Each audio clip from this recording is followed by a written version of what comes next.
گویا کہ یہاں یہ صورت بالکل ہاف ہو گئی ہے۔ 3 آیتوں میں اللہ کی حمد ہے، ثنا ہے، تمجید ہے، جس کا نتیجہ ہم تیری ہی بندگی کرتے ہیں، تیری ہی اطاعت کریں گے۔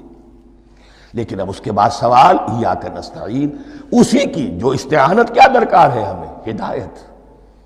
ہدایت سب سے بڑی استعانت ہے، ہدایت ہی تو سب سے بڑی مدد ہے۔ اہدنا الصراط المستقیم صراط الذین انعمت علیہم غیر المغضوب علیہم ولا الضالین۔ یہ ایاک نستعین کے حکم کے ساتھ یہ 3 آیتیں آ گئیں۔ اہدنا الصراط المستقیم صراط الذین انعمت علیہم غیر المغضوب علیہم ولا الضالین۔ قسمت الصلاة بینی و بین عبدی نصفین فنصفها لی ونصفها لعبدی ولعبدی ما سأل۔ اللہ تعالیٰ اس سورہ فاتحہ کا جو اصل مفہوم ہے وہ بھی ہمارے ذہنوں پر، ہمارے شعور کی سطح پر اسے اجاگر کیے رکھے، ہمیں توفیق دے کہ جب بھی پڑھیں، جب بھی سنیں تو وہ کیفیت اگر ہو جائے۔ اس لیے کہ ایک حدیث ہے کہ الصلاۃ معراج المومنین، نماز تو اہل ایمان کے حق میں معراج کے درجے میں ہے۔ اس حوالے سے ہم یہ سمجھ سکتے ہیں کہ کوئی وقت ایسا آ سکتا ہے کہ انسان کو واقعتاً، روح انسانی واقعتاً اللہ کے یہ جواب سنے۔ انہونی بات نہیں ہے یہ، ہوتا ہے خطاب آخر، اٹھتا ہے حجاب آخر، کرتے ہیں خطاب آخر، یہ تو ہوتا ہے۔ مخاطبہ الہی، یہ تو میں نے عرض کیا کہ ثابت ہے، مخاطبہ، محادث اور تحدیث، اللہ بندوں سے کلام کرتا ہے۔ اب آئیے بسم اللہ الرحمن الرحیم، اب یہ سورہ بقرہ شروع ہو رہی ہے۔ سورۃ البقرہ جو 286 آیات پر مشتمل ہے، تقریباً 2.5 پاروں پر پھیلی ہوئی ہے۔ ہر شخص جانتا ہے کہ یہ قرآن حکیم کی حجم کے اعتبار سے سب سے بڑی سورت ہے، لیکن یہ معاملہ صرف حجم کا نہیں ہے۔ نبی اکرم صلی اللہ علیہ وسلم نے اسے سنام القرآن قرار دیا ہے۔ آپ نے فرمایا لکل شیء سنام، ہر چیز کی ایک چوٹی ہوتی ہے، جیسے اونٹ کا کوہان ہوتا ہے۔ وسنام القرآن البقرہ، سنام القرآن، قرآن کی چوٹی جو ہے وہ سورۃ البقرہ ہے۔ یہ نوٹ کر لیجئے جو میں نے کل آپ کو جو مختلف مکی اور مدنی صورتوں کے گروپوں کے بارے میں بتایا تھا کہ یہاں سے اب پہلی منزل بھی شروع ہو رہی ہے اور پہلا گروپ بھی شروع ہو رہا ہے، اور اس کے ساتھ جو اگلی صورت آئے گی وہ اس کا جوڑا ہے، سورہ آل عمران، جس کی سب سے نمایاں علامت یہ نوٹ کیجئے، یہ بھی الف لام میم سے شروع ہوئی، اگلی بھی الف لام میم سے شروع ہوگی۔ اس کے بعد 2 صورتیں مدنی اور ہیں، لیکن ان دونوں میں نہ حروف مقطعات ہے، نہ کوئی اور تمہیدی کلام ہے، براہ راست خطاب۔ سورہ نساء میں یا ایھا الناس اور سورہ مائدہ میں یا ایھا الذین آمنوا، کوئی تمہیدی بات نہیں، کوئی حروف مقطعات نہیں، براہ راست خطاب۔ وہ ایک جوڑا ہے سورہ نساء اور سورہ مائدہ، اور یہ ایک جوڑا ہے سورہ بقرہ اور سورہ آل عمران۔ سورہ بقرہ اور سورہ آل عمران کو نبی اکرم صلی اللہ علیہ وسلم نے الزہراوین بھی قرار دیا ہے۔ زہرا کہتے ہیں بڑی روشن چیز کو، یہ حضرت فاطمہ رضی اللہ تعالی عنہ کے نام کے ساتھ آتا ہے، فاطمۃ الزہراء، تو زہرا بہت روشن، دمکتی ہوئی شے۔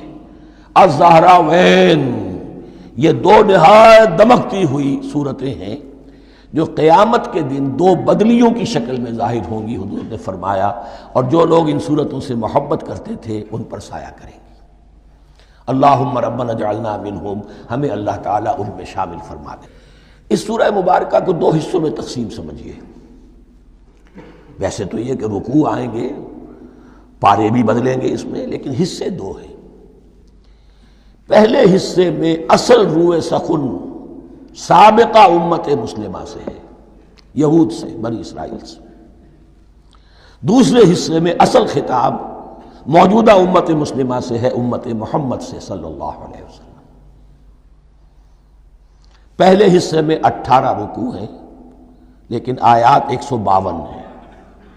دوسرے حصے میں 22 رکوع ہیں، لیکن آیات 134 ہیں۔ گویا کہ اس سے آپ کو توازن نظر آئے گا کہ اگرچہ ادھر رکوعوں کی تعداد کم ہے 18، لیکن آیات کی تعداد زیادہ ہے 152۔ دوسرے حصے میں رکوعوں کی تعداد زیادہ ہے 22، لیکن آیات کی تعداد 134۔ اسی لیے اس کا ایک نام میں نے تجویز کیا ہے، وہ اس لیے تاکہ کچھ حقائق آپ کے ذہنوں میں ان ناموں کے حوالے سے بھی انشاءاللہ محفوظ ہو جائیں گے۔ سورۃ الامتین، دو امتوں کی سورت، اس لیے کہ تقریباً نصف اس کی ساری بحث جو ہے، مرکزی بحث، وہ سابقہ امت مسلمہ بنی اسرائیل، اور دوسرا نصف اس میں سارا خطاب وہ ہے موجودہ امت مسلمہ یعنی امت محمد صلی اللہ علیہ وسلم۔ اس کا جو پہلے 18 رکوع ہے یا پہلا حصہ ہے، اس کے اندر ڈویژن فردر ہوگی ورٹیکل، عمودی، پہلے 4 رکوع، پھر 10 رکوع، پھر 4 رکوع۔ لیکن جو 22 رکوع ہیں دوسرے حصے کے، دوسرے نصف کے، اس میں ڈویژن جو ہے جو ہاریزونٹل ہے، وہ افقی تقسیم ہے، عمودی نہیں، افقی۔ وہ میں بعد میں بیان کروں گا جب ہم وہاں پہنچ جائیں گے۔ ان کو پہلے سمجھ لیجئے کہ اس پہلے حصے کی جو تقسیم میں نے کی ہے، پہلے 4 رکوع، پھر 10 رکوع، اور پھر 4 رکوع۔ پہلے 4 رکوع یوں سمجھیے کہ پورے قرآن مجید کے لیے اس کی حکمت اور فلسفے کا جو حصہ مکی قرآن میں بیان ہو چکا تھا اس کا خلاصہ ہے۔ جب یہ صورت نازل ہو رہی ہے تو یہ تو مدینہ میں حضور تشریف لا چکے ہیں، 12-13 سال جو ہے گزر چکے ہیں، اور ان 12-13 سالوں کے دوران 2/3 قرآن نازل ہو چکا ہے۔ اس میں جو بھی حکمت، فلسفہ اور بنیادی دعوت، یہ جو چیزیں مکی قرآن میں بیان ہوئیں، ان کا خلاصہ نچوڑ نکال کر یہاں 4 رکوعوں میں رکھ دیا گیا۔ اگرچہ ان میں بھی جب گہرائی میں آپ دیکھیں گے تو روح سخن جو ہے وہ بنی اسرائیل کی طرف ہے، وہ میں بعد میں عرض کروں گا، لیکن اضافی طور پر یہ سمجھ لیجئے کہ پورے مکی قرآن کے حکمت اور پیغام کا خلاصہ ان 4 رکوعوں میں۔ پھر 10 رکوع ہے جن میں براہ راست خطاب ہے سابقہ امت مسلمہ، یا بنی اسرائیل۔ اس کے بھی 2 حصے ہیں۔ پہلے ایک رکوع میں دعوت ہے، بڑا انداز اس کا بڑا پیارا ہے، اس میں دعوت ہے، ایمان لاؤ محمد پر صلی اللہ علیہ وسلم۔ اور اس کے بعد 9 رکوع ہیں ملامت کے، ملامت، تنقید، تم نے یہ کیا اور یہ کیا اور یہ کیا، ہم نے یہ احسان کیے، یہ احسان کیے، یہ احسان کیے، تم نے یہ ناشکری کی، یہ ناشکری کی، یہ ناشکری کی۔ اور اس سب کا نتیجہ آخری 4 رکوعوں میں ہے کہ اب تمہیں اس منصب سے معزول کیا جا رہا ہے جس پر تم 2000 برس تک فائز رہے ہو، اور تمہیں ہٹا کر اب ایک نئی امت محمد کی شکل میں جو وجود میں آ چکی ہے صلی اللہ علیہ وسلم، اسے اس پر فائز کیا جا رہا ہے۔ اور اس کی علامت کے طور پر اسے میں کہا کرتا ہوں کورونیشن، تاج پوشی۔ ایک امت معزول، دوسری امت اس کا نصب ہو رہا ہے، اس کی تاج پوشی کے لیے سمبل، علامت کیا ہے؟ قبلہ تحویل۔ وہ قبلہ یروشلم، سابقہ امت کا قبلہ، اب ادھر رخ نہیں ہوگا، اب اہل توحید کا قبلہ یہ مکے کی طرف ہوگا، بیت اللہ کی طرف ہوگا۔ تو تحویل قبلہ کا مضمون ہے جو ان 4 رکوعوں میں آتا ہے۔ تو یہ میں نے تھوڑی سی تمہید جو ہے آپ کے سامنے رکھ دی ہے۔ اب بسم اللہ کیجئے۔ بسم اللہ الرحمن الرحیم، الف لام میم۔ الف لام میم یہ حروف مقطعات ہیں، یہ علیحدہ علیحدہ پڑھے جاتے ہیں، علم نہیں پڑھ سکتے اس کو۔ الف لام میم، ہا میم ہے، ہا علیحدہ میم علیحدہ، اگرچہ لکھے ہوئے ہوتے ہیں جڑے ہوئے، کاف ہا یا عین صاد لکھے ہوئے جڑے ہوئے، پڑھے جائیں گے علیحدہ علیحدہ، قطع علیحدہ کرنا۔ تو حروف مقطعات، ان کے بارے میں ایک بات تو جو ہے اجماعی ہے، سب کے نزدیک مسلم ہے، ان کا کوئی حتمی مفہوم اور ان کے حتمی معنی کسی کو معلوم نہیں سوائے اللہ اور اس کے رسول کے۔ اس معنی میں یوں بھی کہا گیا یہ کوڈ ورڈز ہیں، جیسے کہ کوئی میسیجز جو ہیں ادھر ادھر بھیجے جاتے ہیں، سیکرٹ میسیجز، تو کچھ کوڈ ورڈز ہوتے ہیں جس سے سمجھ میں آتا ہے کہ یہ بات واقعتاً صحیح سورس سے آ رہی ہے، واللہ عالم۔ لیکن اس کا کوئی مفہوم اور اس کے معنی جو ہیں وہ اتفاق اس پر ہے، اگرچہ بعض حضرات نے کچھ اپنی سی کوشش کی ہے، کچھ مفہوم جو ہے بنانے کی، وہ اپنی جگہ پر ہے، لیکن یہ کہ کسی حضرت عبداللہ ابن عباس رضی اللہ تعالی عنہما نے بعض ایسی کوششیں کی ہیں، لیکن ان کی رائے کو بھی ان کی ذاتی رائے سمجھا گیا ہے، امت نے اسے قبول نہیں کیا۔ اجماع اور کنسنسس اسی پر ہے کہ اس کے معنی اور مفہوم کسی کو معلوم نہیں سوائے اللہ اور اس کے رسول کے۔ البتہ بعض چیزیں ایسی ہیں کہ وہ اگر نوٹ کر لی جائیں تو شاید آئندہ اس میں کچھ راز کھلنے کے امکانات پیدا ہو جائیں۔ دیکھیے عربی زبان کے جو الفابیٹس ہیں ان کی تعداد 29 ہے یا 28 ہے، میں بتا چکا ہوں۔ الف اور حمزہ کو ایک سمجھے تو 28 ورنہ 29۔ پہلی بات یہ نوٹ کیجئے، قرآن حکیم کی 114 سورتوں میں سے 29 سورتوں میں ان کے شروع میں یہ حروف مقطعات آئے ہیں۔ دوسری بات یہ کہ اس میں 28 کا نصف کیجئے تو 14 استعمال ہوئے، 14 نہیں استعمال ہوئے، بالکل آدھی تعداد استعمال ہوئی ہے۔ تیسرے یہ کہ جو شروع اور آخر اور درمیان 3 حصوں میں تقسیم کر دیجئے آپ، 9 9 9 پلواڑی 27، ایک طرف 10 رہ جائیں گے۔ پہلے حصے میں سے بہت کم حروف لیے گئے، بہت کم۔ آخری حصے کے تقریباً تمام حروف ہیں، تقریباً۔ درمیانی حصہ وہ ہے کہ جس میں آپ نے دیکھا ہے کہ عربی میں جوڑوں کی شکل میں ہے، صاد ضاد، فرق کیا ہے نقطے کا، سین شین، فرق کیا ہے نقطوں کا، را زا، فرق کیا ہے نقطے کا۔ تو جو بھی نقطے والا لفظ ہے وہ نہیں لیا گیا، اور جو بغیر نقطے کے غیر منقوط ہے وہ لیا گیا۔ پھر اس میں 3 صورتیں ہیں جن میں ایک ایک حرف آیا ہے، سورہ قاف، سورہ نون، سورہ صاد۔ پھر صورتیں ہیں جن میں 2 2 آئی ہیں، جن میں 3 3 آئے ہیں، پھر 4 4 آئے ہیں، 2 ہی صورتیں ہیں جن میں 4 4 ہیں، اور 2 ہی صورتیں جن میں 5 5 ہیں۔ تو یہ ہے صرف یوں سمجھیے کہ اعداد و شمار۔ اس کے حوالے سے کچھ آدمی غور کرے تو شاید کوئی بات نکلے۔ باقی وہ مثال میں آپ کو بتا دیتا ہوں کہ حضرت عبداللہ ابن عباس نے ایک رائے ظاہر کی کہ الف لام میم در حقیقت ایک جملے کا خلاصہ ہے، انا اللہ اعلم۔ پہلا لفظ ہے انا، اس کا الف لے لیا، درمیانی لفظ ہے اللہ، اس کا درمیانی لام لے لیا، تیسرا لفظ ہے اعلم، یہ آخری لفظ ہے، آخری حرف میم لے لیا، انا اللہ اعلم، میں اللہ جانتا ہوں، واللہ اعلم، واقعتاً اللہ ہی جانتا ہے۔ یہ حضرت عبداللہ ابن عباس کی رائے ہے، لیکن اگرچہ انہیں حبر الامت مانا گیا ہے، لیکن یہ کہ ان کی اس رائے کو بھی اکثر و بیشتر مفسرین نے قبول نہیں کیا۔ اب جو پہلے 2 رکوع ہیں اس سورہ بقرہ کے، ان کے بارے میں تعویل عام اور تعویل خاص کا ایک بڑا بنیادی فرق ہے جو نوٹ کر لینا چاہیے۔ جس وقت یہ صورت نازل ہو رہی ہے، میں عرض کر چکا ہوں کہ 12 سال ہو چکے تھے حضور کو اپنا فریضہ نبوت و رسالت ادا کرتے ہوئے۔ ایک جماعت اچھی بھلی تیار ہو چکی تھی جنہوں نے حضور کی دعوت پر لبیک کہا، ایمان لائے اور آپ کی تعلیمات پر عمل کیا۔ وہ ایک گروہ موجود تھا، یہ ابو بکر ہے، یہ عمر ہے، یہ عثمان ہے، یہ طلحہ ہے، یہ زبیر ہے، یہ عبد الرحمن ابن عوف ہے، یہ مصعب بن عمیر ہے، دیکھ لو۔ اور ایک گروہ وہ تھا کہ جو حق کو جان کر پہچان کر محض اپنی ضد اور حق درمی کی باعث وہ کفر پر اڑ گیا تھا۔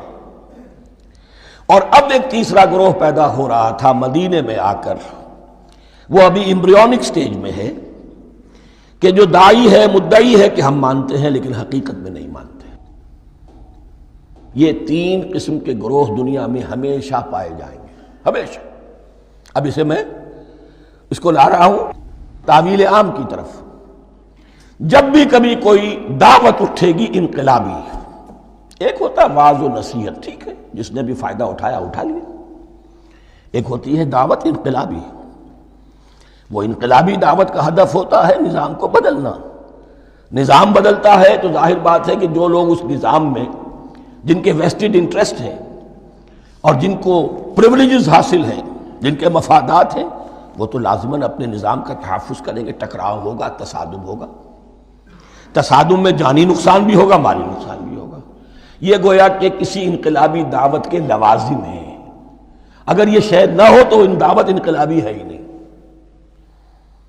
اس اعتبار سے ہر انقلابی دعوت کے جواب میں 3 طبقے پیدا ہو جاتے ہیں۔ ایک وہ کہ جو اس دعوت کو قبول کرتے ہیں دیانت کے ساتھ، خلوص کے ساتھ، اخلاص کے ساتھ، اور پھر پوری جواں مردی کا ثبوت دیتے ہیں، ہر بعد آباد، اب جو آئے سو آئے، جان دینی پڑے حاضر ہیں، مال دینا پڑے حاضر ہیں، کوئی تکلیف آئے، کوئی مشقت آئے، کوئی مصیبت آئے، کوئی قربانی کرے حاضر۔ جب پکارا گیا واپس نہیں پھیرا کوئی فرمان جنوں کا، اور تنہا نہیں لوٹی کبھی آواز جرس کی، خیریت جاں راحت تن صحت داماں، سب بھول گئیں مصلحتیں اہل ہوس کی۔ ایک وہ لوگ ہوتے ہیں کہ جو اڑ جاتے ہیں ضد پر، ہٹ درمی پر، ماننے کے باوجود، جاننے کے باوجود کہ بات تو ٹھیک ہے جو کہہ رہے ہیں، کیسے مان لیں؟ ہماری سیادت، ہماری چودراہٹ، ہمارے مفادات، ہمارے یہ ساری چیزیں ان سب کے اوپر زد پڑ رہی ہے۔ یہ لوگ اڑ جاتے ہیں اور پھر کوئی دعوت، کوئی نصیحت، کوئی مزید افہام و تفہیم ان کے حق میں مفید نہیں ہوتی، اس لیے کہ صحیح بات ہے جو کہتے ہیں کہ سوتے کو تو جگایا جا سکتا ہے، جاگتے کو کیسے جگائیں؟ کوئی سویا ہوا ہے تو آپ اسے جگا دیں گے، جو جاگا ہوا ہے لیکن وہ بنا ہوا ہے، وہ اٹھنے کو تیار ہی نہیں ہے، تو آپ کیسے اٹھا دیں گے اس کو؟ تو جو لوگ جان بوجھ کر حق کو پہچان کر رد کر دیتے ہیں، پھر ان کے حق میں کوئی دعوت، کوئی نصیحت، کوئی تبلیغ، کوئی انذار، کوئی تبشیر مفید نہیں ہوتی۔ تیسرا درجہ ایسے لوگوں کا ہوتا ہے جو یا تو شروع میں آتے ہی شرارت کے ارادے سے ہیں، کوئی مصلحت ہے جس کی وجہ سے اس دعوت کو قبول کر لیا، کوئی ذاتی منفعت ہے جس کے لیے قبول کر لیا، یا یہ کہ شروع میں تو اخلاص کے ساتھ آتے ہیں لیکن جب قربانی دینے کا وقت آتا ہے تو ان کے اندر سیرت و کردار کی وہ مضبوطی نہیں ہوتی کہ ہر بعد آباد، یہ نہیں ہوتی، وہ پھر ڈگمگاتے رہتے ہیں، کبھی کچھ چلے پھر کہیں ٹھٹک کر رہ گئے، پھر کہیں کچھ چلے پھر ٹھٹک کر رہ گئے۔ یہ تیسرا طبقہ ہے کہ جو کہتا ہے، دعوی مدعی ہے کہ ہم نے مانا ہے، قبول کیا ہے، بات ٹھیک ہے، کچھ تھوڑا بہت چلتے بھی ہیں، لیکن جہاں مشکل آئی ٹھٹک کر کھڑے ہو گئے، اوندھے منہ گر پڑے۔ یہ تیسرا طبقہ ہے۔ اس کے لیے لفظ ہمارے ہاں منافقین بھی ہے، لیکن اس رکوع میں آ کر ابھی ان 4 رکوعوں میں نہیں بلکہ سورہ بقرہ میں مکمل میں بھی کہیں نفاق کا لفظ نہیں آیا ہے، اس لیے کہ اسے مرض سے تعبیر کیا گیا ہے۔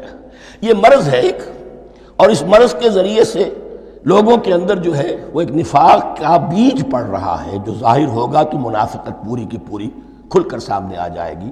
روگ ہے انسانی شخصیت کا، اس حوالے سے وہ تیسری، اور یہ چونکہ اہم ترین حصہ تھا اور یہ مرض اب شروع ہو رہا تھا، مدینے میں، مکے میں نہیں تھا، لہذا زیادہ تفصیل سے اس کے بارے میں گفتگو ہوئی۔ اب ان 2 رکنوں کا سلسلے وار مطالعہ انشاءاللہ اس دوسری نشست میں کریں گے۔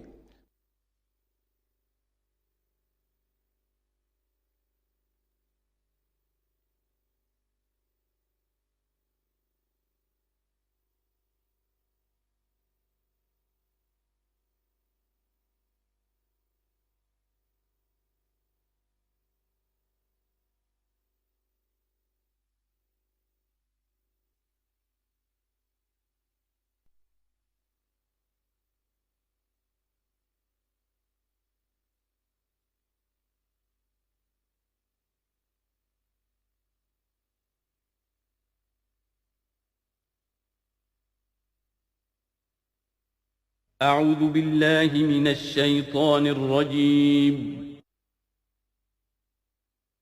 بسم الله الرحمن الرحيم.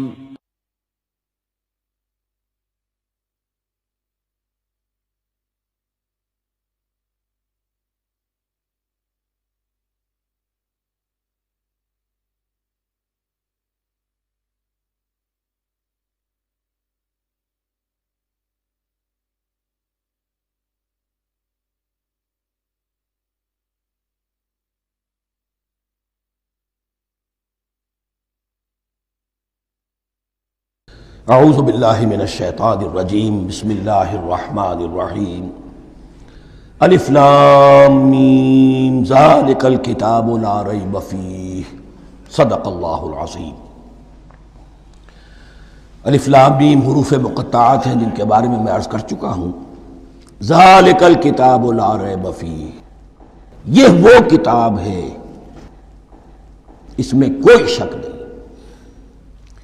الکتاب اس لیے کہا گیا ہے کہ قرآن مجید کی پیشین گوئیاں اور خوشخبریاں سابقہ کتابوں میں موجود تھیں، اور چونکہ اس سورہ مبارکہ میں اصل خطاب کا رخ جو ہے وہ ہے سابقہ امت مسلمہ کی طرف، تو ذالک کتاب نہیں کہا گیا، ذالک کتاب لا ریب فیہ نہیں، ذالک الکتاب یہ وہ کتاب ہے، کتاب موعود ہے جس کی پیشین گوئیاں تورات اور انجیل میں موجود تھیں، لا ریب فیہ اس میں کوئی شک نہیں،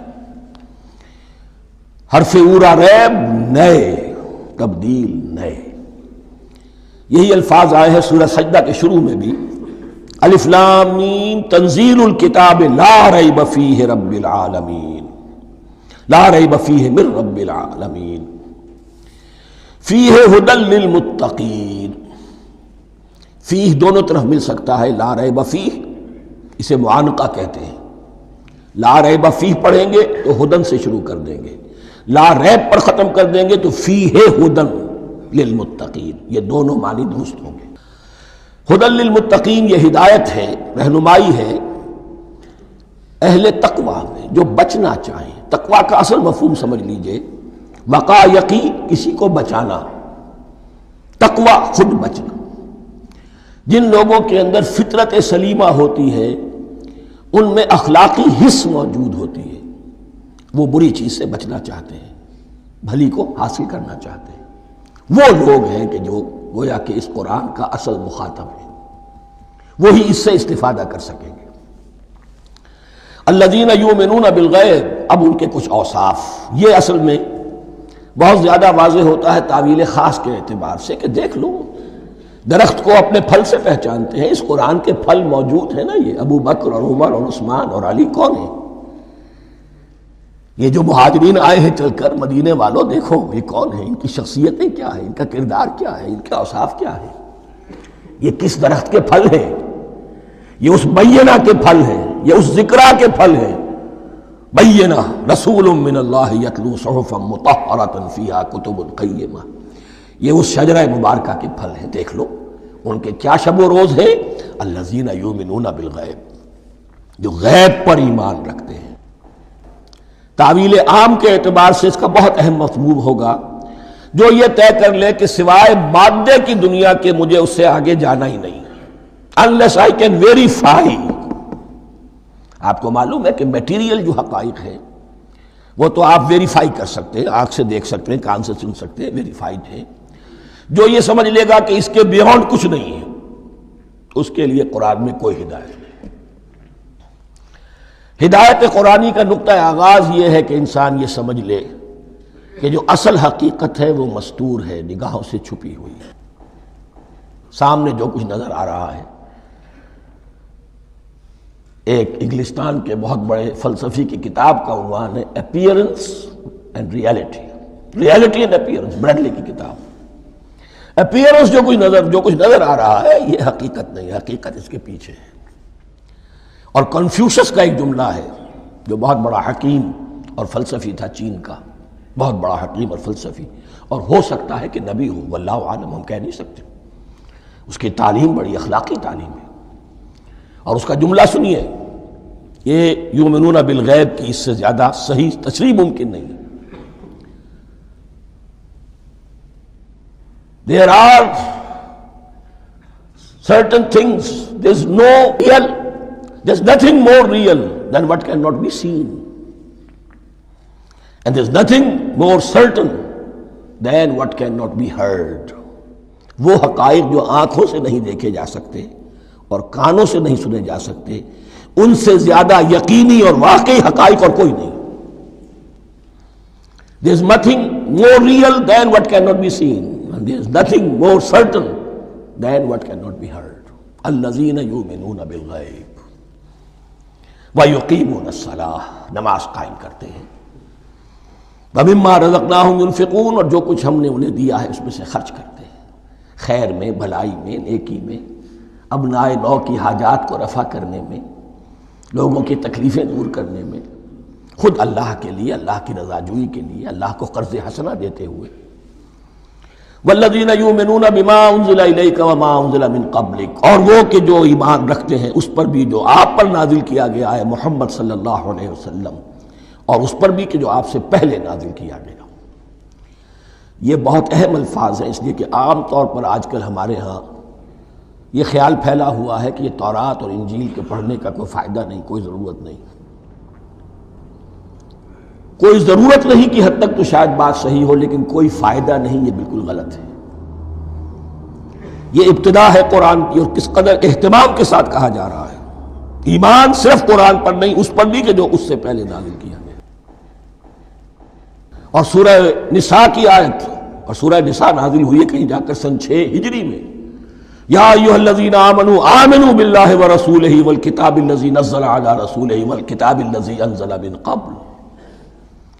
تو اس سے ایمان جو ہے تورات پر اور انجیل پر اور زبور پر اور صحف ابراہیم پر، اجمالی ایمان کی جو اہمیت ہے اس کو اچھی طرح سمجھ لیجیے۔ البتہ یہ ہے کہ چونکہ ہم سمجھتے ہیں اور جانتے ہیں کہ ان کتابوں میں تحریف ہو گئی ہے، لہذا ان کتابوں کی کوئی شے قرآن پر حجت نہیں ہوگی۔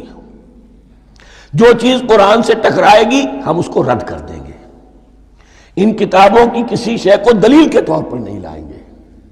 لیکن جہاں قرآن مجید کی کسی بات کی نفی نہ ہو رہی ہو تو بہت سے حقائق ہمیں ان کتابوں ہی سے ملتے ہیں۔ انبیاء کے مابین جو زمانی ترتیب ہے، کرونالوجیکل آرڈر جو ہے، وہ تو ہمیں تورات سے ملتا ہے، قرآن میں تو نہیں۔ قرآن میں کبھی حضرت نوح کا ذکر بعد میں ہے، حضرت موسیٰ کا پہلے، وہاں تو کسی اور پہلو سے ترتیب آتی ہے، لیکن وہاں ہمیں تاریخ ملتی ہے ابراہیم کی، اسحاق کی، یعقوب کی، انبیاء بنی اسرائیل کی، موسیٰ کی، عیسیٰ کی، یہ ساری چیزیں۔ تو اس کی اہمیت جو ہے اس کو سمجھ لیجئے۔ والذین یؤمنون بما انزل الیک وما انزل من قبلک وبالآخرۃ ھم یوقنون، آخرت پر وہ یقین رکھتے ہیں۔ نوٹ کرنے والی بات کیا ہے کہ باقی سب چیزوں کے لیے لفظ ایمان آیا، آخرت کے لیے ایقان کیوں؟ واقعہ یہ ہے کہ انسان کے عمل کے اعتبار سے سب سے زیادہ مؤثر شے ایمان بالآخرہ ہے۔ ایمان بالآخرہ ہے تو عمل سیدھا رہے گا کہ ہاں مجھے جواب دہی کرنی ہے، جانا ہے، اٹھنا ہے، اللہ کے حضور حاضری ہے۔ اگر یہ یقین ہے تو عمل صحیح ہوگا۔ اس میں کمی ہو گئی تو توحید جو ہے وہ بھی بس ایک عقیدہ، ایک ڈوگما بن کے رہ جائے گی۔ ایمان بالرسالت بھی بدعات کو جنم دے گا۔ عید میلاد نبی منا لیجئے اور کچھ عشقیہ اشعار کہہ دیجئے، نعتیہ اشعار کہہ دیجئے، اللہ اللہ خیر صلی اللہ، یہ ایمان بالرسالت کے مظہر ہوں گے۔ عمل انسان کا درست ہوتا ہے آخرت کے یقین کے ساتھ۔ وبالآخرۃ ھم یوقنون، آخرت پر انہی کا یقین ہے، انہی کا یقین ہے۔ یہ حصر بھی ہے اس اعتبار سے کہ یہودی میں مدعی تھے کہ ہم آخرت پر یقین رکھتے ہیں، یہاں کنٹراسٹ دکھایا جا رہا ہے، آخرت پر یقین رکھنے والے یہ لوگ ہیں۔ اور تعویل خاص کے اعتبار سے وہ لوگ موجود ہیں تمہاری نگاہوں کے سامنے۔ 13 برس کی محنت کی کمائی محمد الرسول اللہ صلی اللہ علیہ وسلم کی، اس کتاب کی، یتلو علیہم آیاتہ ویزکیہم ویعلمہم الکتاب والحکمہ، اس کا جو نتیجہ ہے وہ تمہارے سامنے ہے۔ اولئک علی ھدی من ربہم، یہ وہ لوگ ہیں جو اپنے رب کی طرف سے ہدایت پر ہیں۔ اعوذ باللہ من الشیطان الرجیم، بسم اللہ الرحمن الرحیم۔ الف لام میم، ذالک الکتاب لا ریب فیہ، صدق اللہ العظیم۔ الف لام میم حروف مقطعات ہیں جن کے بارے میں عرض کر چکا ہوں۔ ذالک الکتاب لا ریب فیہ، یہ وہ کتاب ہے اس میں کوئی شک نہیں۔ الکتاب اس لیے کہا گیا ہے کہ قرآن مجید کی پیشین گوئیاں اور خوشخبریاں سابقہ کتابوں میں موجود تھیں، اور چونکہ اس سورہ مبارکہ میں اصل خطاب کا رخ جو ہے وہ ہے سابقہ امت مسلمہ کی طرف، تو ذالک کتاب نہیں کہا گیا، ذالک کتاب لا ریب فیہ نہیں، ذالک الکتاب، یہ وہ کتاب ہے، کتاب موعود ہے جس کی پیشن گوئیاں تورات اور انجیل میں موجود تھیں۔ لا ریب فیہ، اس میں کوئی شک نہیں۔ حرف اورا ریب نئے، تبدیل نئے. یہی الفاظ آئے ہیں سورہ سجدہ کے شروع میں بھی، الف لام میم تنزیل الکتاب لا ریب فیہ رب العالمین، لا ریب فیہ من رب العالمین، فیہ ھدی للمتقین. فیہ دونوں طرف مل سکتا ہے، لا ریب فیہ اسے معانقہ کہتے ہیں. لا ریب فیہ پڑھیں گے تو ہدن سے شروع کر دیں گے، لا ریب پر ختم کر دیں گے تو فیہ ھدی للمتقین. یہ دونوں معنی درست ہوں گے. ھدی للمتقین یہ ہدایت ہے، رہنمائی ہے اہل تقویٰ میں جو بچنا چاہیں. تقویٰ کا اصل مفہوم سمجھ لیجئے، وقا یقی کسی کو بچانا، تقویٰ خود بچنا. جن لوگوں کے اندر فطرت سلیمہ ہوتی ہے، ان میں اخلاقی حس موجود ہوتی ہے، وہ بری چیز سے بچنا چاہتے ہیں، بھلی کو حاصل کرنا چاہتے ہیں. وہ لوگ ہیں کہ جو گویا کہ اس قرآن کا اصل مخاطب ہے، وہی اس سے استفادہ کر سکیں گے. الذین یؤمنون بالغیب، اب ان کے کچھ اوصاف یہ اصل میں بہت زیادہ واضح ہوتا ہے تعویل خاص کے اعتبار سے کہ دیکھ لو درخت کو اپنے پھل سے پہچانتے ہیں. اس قرآن کے پھل موجود ہیں نا، یہ ابو بکر اور عمر اور عثمان اور علی کون ہیں؟ یہ جو مہاجرین آئے ہیں چل کر، مدینے والوں دیکھو یہ کون ہیں، ان کی شخصیتیں کیا ہیں، ان کا کردار کیا ہے، ان کے اوصاف کیا ہے، یہ کس درخت کے پھل ہیں؟ یہ اس بینہ کے پھل ہیں، یہ اس ذکرہ کے پھل ہیں. بینہ رسول من اللہ یتلو صحفا مطہرۃ فیہا کتب قیمہ، یہ اس شجرہ مبارکہ کے پھل ہیں. دیکھ لو ان کے کیا شب و روز ہیں، الذین یؤمنون بالغیب، جو غیب پر ایمان رکھتے ہیں.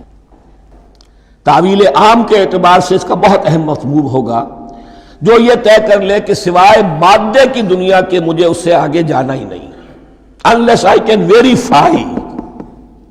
آپ کو معلوم ہے کہ میٹیریل جو حقائق ہیں وہ تو آپ ویریفائی کر سکتے ہیں، آنکھ سے دیکھ سکتے ہیں، کان سے سن سکتے ہیں، ویریفائڈ ہیں. جو یہ سمجھ لے گا کہ اس کے بیونڈ کچھ نہیں ہے، اس کے لیے قرآن میں کوئی ہدایت نہیں. ہدایت قرآنی کا نقطہ آغاز یہ ہے کہ انسان یہ سمجھ لے کہ جو اصل حقیقت ہے وہ مستور ہے، نگاہوں سے چھپی ہوئی ہے. سامنے جو کچھ نظر آ رہا ہے، ایک انگلستان کے بہت بڑے فلسفی کی کتاب کا عنوان ہے appearance and reality, reality and appearance, Bradley کی کتاب. اپیئرنس جو کچھ نظر آ رہا ہے یہ حقیقت نہیں، حقیقت اس کے پیچھے ہے. اور کنفیوشس کا ایک جملہ ہے جو بہت بڑا حکیم اور فلسفی تھا، چین کا بہت بڑا حکیم اور فلسفی، اور ہو سکتا ہے کہ نبی ہو، واللہ عالم، ہم کہہ نہیں سکتے. اس کی تعلیم بڑی اخلاقی تعلیم ہے. اور اس کا جملہ سنیے، یہ یؤمنون بالغیب کی اس سے زیادہ صحیح تشریح ممکن نہیں. There are certain things, there's nothing more real than what cannot be seen. And there's nothing more certain than what cannot be heard. وہ حقائق جو آنکھوں سے نہیں دیکھے جا سکتے اور کانوں سے نہیں سنے جا سکتے، ان سے زیادہ یقینی اور واقعی حقائق اور کوئی نہیں. There's nothing more real than what cannot be seen. And there's nothing more certain than what cannot be heard. الذین یؤمنون بالغیب ویقیمون الصلاۃ، نماز قائم کرتے ہیں. ومما رزقناہم ينفقون، اور جو کچھ ہم نے انہیں دیا ہے اس میں سے خرچ کرتے ہیں، خیر میں، بھلائی میں، نیکی میں، ابناء نو کی حاجات کو رفع کرنے میں، لوگوں کی تکلیفیں دور کرنے میں، خود اللہ کے لیے، اللہ کی رضا جوئی کے لیے، اللہ کو قرض حسنہ دیتے ہوئے.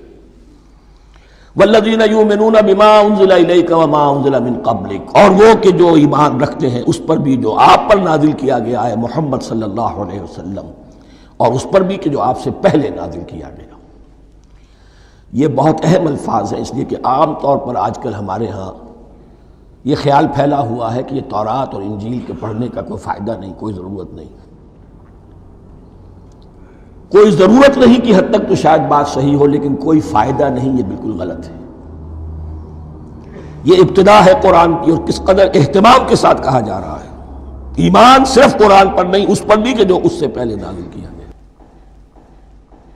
اور سورہ نساء کی آیت، اور سورہ نساء نازل ہوئی ہے کہیں جا کر سن 6 ہجری میں، یا ایھا الذین آمنوا آمنوا باللہ ورسولہ والکتاب الذی نزل علی رسولہ والکتاب الذی انزل من قبل۔ تو اس سے ایمان جو ہے تورات پر اور انجیل پر اور زبور پر اور صحف ابراہیم پر، اجمالی ایمان کی جو اہمیت ہے اس کو اچھی طرح سمجھ لیجیے۔ البتہ یہ ہے کہ چونکہ ہم سمجھتے ہیں اور جانتے ہیں کہ ان کتابوں میں تحریف ہو گئی ہے، لہذا ان کتابوں کی کوئی شے قرآن پر حجت نہیں ہوگی۔ جو چیز قرآن سے ٹکرائے گی ہم اس کو رد کر دیں گے، ان کتابوں کی کسی شے کو دلیل کے طور پر نہیں لائیں گے۔ لیکن جہاں قرآن مجید کی کسی بات کی نفی نہ ہو رہی ہو تو بہت سے حقائق ہمیں ان کتابوں ہی سے ملتے ہیں۔ انبیاء کے مابین جو زمانی ترتیب ہے، کرونالوجیکل آرڈر جو ہے، وہ تو ہمیں تورات سے ملتا ہے، قرآن میں تو نہیں۔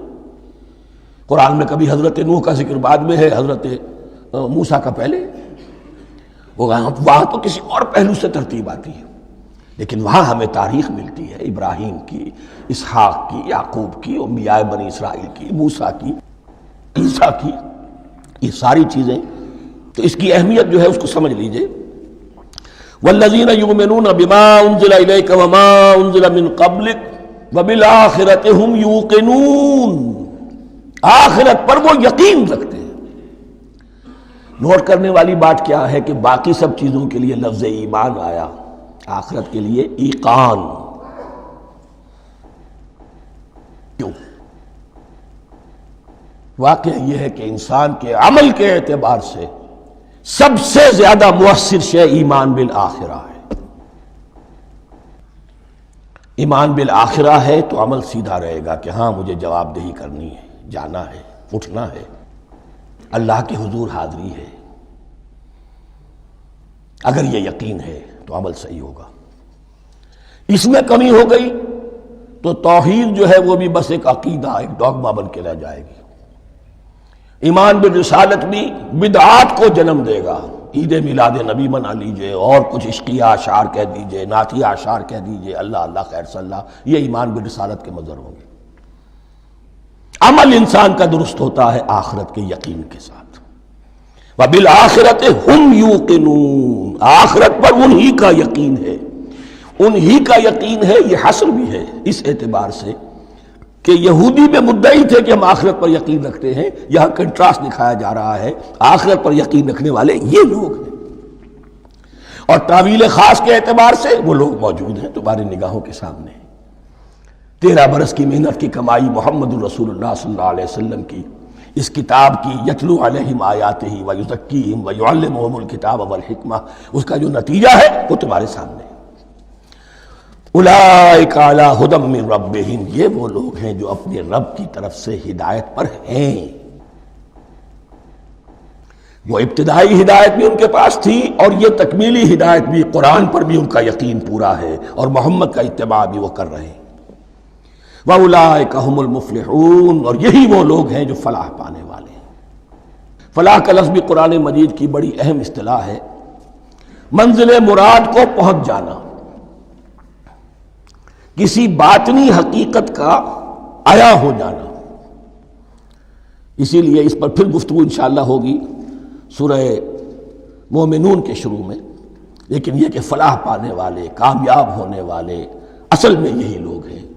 تو گویا کہ تعویل خاص میں صحابہ کرام کی طرف اشارہ ہو گیا، تعویل عام میں ہر شخص کو بتا دیا گیا اگر قرآن کی ہدایت سے مستفید ہونا ہے تو یہ اوصاف اپنے اندر پیدا کرو۔